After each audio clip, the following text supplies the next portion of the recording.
자, 앞선 1편 영상에 이어서 칩렛 사례를 한번 좀 소개해 보도록 하죠. 자, 여러분, 인텔과 AMD는 CPU 시장의 가장 최강자 기업들입니다. 두 기업들이 어땠습니까? 지금까지 활발히 계속해서 경쟁을 펼치면서 더 좋은 CPU, 더 좋은 CPU, 더 좋은 CPU를 시장에 계속해서 출시해 왔어요. 그 덕분에 우리가 계속해서 더 좋은 컴퓨터를 쓸 수가 있는 거예요. 자, 근데 여러분, 그 유명한 인텔이란 기업이 어떤 수모를 겪었습니까? 2010년대 후반 들어서 계속해서 점점 어려움을 겪기 시작했어요. 더 좋은 CPU를 시장에 출시해야 되는데 10나노미터 제조 공정 확보에 실패했기 때문입니다.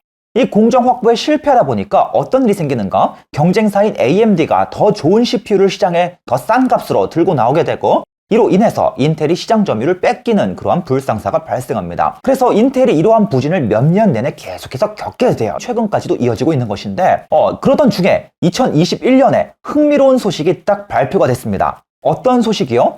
인텔이 앞으로 우리가 출시할 차세대 CPU 칩은 우리가 직접 제조하지 않고 대만에 있는 TSMC에게 이 칩의 제조를 외주 생산 맡기겠다라는 소식이 나온 것입니다. 실제로 2021년에 인텔이 TSMC의 일부 칩의 제조를 의뢰했다는 기사가 굉장히 많이 나왔었거든요. 자, 그런데 어떤 일이 벌어지겠습니까? 이 기사가 딱 나온 직후에 제게도 당연히 질문이 쏟아져 들어옵니다. 구도리님, 인텔이요, 이제는 칩을 직접 만들지 않겠대요. TSMC의 제조를 맡기겠대요. 자, 그러면 이제부터는 인텔은 직접 CPU를 제조하지 않는 것인가요? 앞으로는 모두 다 TSMC가 만들어주는 것인가요? 자, 이러한 뉘앙스의 질문을 굉장히 많이 주셨다라는 것입니다. 자, 그런데 여러분, 결론부터 말씀드리자면 그렇지 않습니다. 자, 인텔이요, CPU를 만드는 과정에서 모든 제조 공정을 다 TSMC에 부탁한 것이 아닙니다. 그럼 무엇인가? 자, 이 CPU를 만드는 과정에서 가장 핵심적인 제조 공정은 인텔이 직접 수행합니다. 하지만 이 CPU 내부에는 어떻다고요? 구역이 나뉘어 있다고요. 기능별로 구역이 나뉘어 있다고요. 연산 구역, 그래픽 구역, 무슨 구역, 무슨 구역, 구역이 나뉘어 있다고요.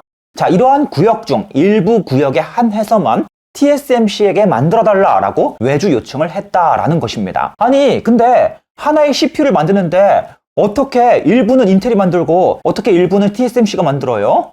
자, 그 비결 또한 바로 칩렛에 있다라는 것입니다. 자, 칩렛은 뭐라 그랬습니까? 고성능 칩 한 개를 한 번에 만드는 것이 아니라 구역별로 쪼개서 따로따로 만든다라고요. 자, 그래서 어떻습니까? 일부 구역은 인텔이 만들어, 하지만 일부 구역은 TSMC가 만들어, 바로 이러한 구조로 칩을 완성하겠다라는 것입니다.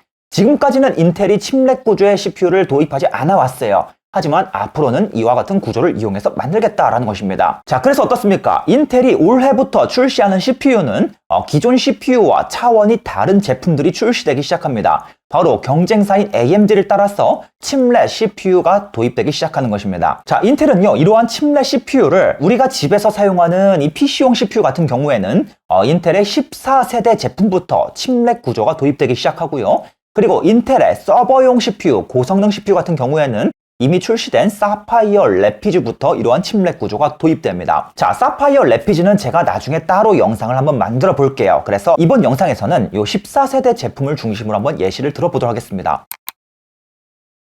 자, 여러분, CPU는 우리의 머리랑 같은 역할을 해요. 컴퓨터 안에서 우리의 머리의 역할을 하죠. 자, 그런데 여러분 잘 생각해 보실게요. 우리 머리도 어떻습니까? 겉으로 보기에는 이 한 개의 머리 같지만 이 머리 내부를 들여다보면 뇌가 있죠, 뇌가. 그런데 이 뇌를 자세히 보시면 어떻습니까? 뇌 중에서도 대뇌란 녀석이 있고 소뇌란 녀석이 있고 또 간뇌란 녀석이 있고 뇌도 구역별로 나뉘어 있어요. 자, 그런데 여러분, CPU도 정확히 똑같습니다. 겉으로 보기에는 하나의 머리, 하나의 칩인 것 같지만 실제로 이 칩의 내부를 닦아서 들여다보면 이 CPU가 수행하는 여러 기능별로 구역이 나뉘어 있다는 것입니다. 마치 대뇌 따로, 소뇌 따로 있듯이 이런 기능, 저런 기능, 구역별로 CPU 내부가 나뉘어 있다는 거예요. 자, 그런데 어땠습니까? 이제는 인텔도 칩렛을 도입한다고요. 구역별로 기능을 쪼개서 만듭니다. 즉, 대뇌를 따로 만들고, 소뇌를 따로 만들고, 간뇌를 따로 만든 다음에 최종적으로 이러한 작은 칩들을 한 번에 이어 붙여서 큰 칩으로 완성시키겠다라는 것입니다. 자, 그런데 어떻습니까? 이 CPU 내부를 잘 들여다보시면 여러 구역으로 나뉘어 있다라고 말씀을 드렸는데 이 구역 중에는 어떤 구역이 있는가? 바로 그래픽만을 전문적으로 처리해주는 그래픽 구역이 있습니다. 이러한 구역을 전문적인 용어로 GPU라고 불러요. 자, 그래서 인텔이 CPU를 만들 때는 이러한 GPU 구역도 함께 만들어 주어야 돼요. 그래야지 이 CPU가 그래픽 작업을 처리할 수가 있거든요. 자, 그런데 어떻습니까? 이제는 인텔이 이러한 그래픽 구역을 따로 만듭니다. 어떻게 해요? 칩렛을 이용해서요. 자, 그런데 바로 이 GPU요. 이 GPU를 만드는 제조 기술은 인텔보다 TSMC가 월등히 앞서 있습니다. 그래서 어떻게 하기로 했는가? 어떻게 하자? 우리가 만들지 말고 TSMC에게 만들어달라고 제조를 요청하자. 그래야자. 그래서 어떻게 합니까?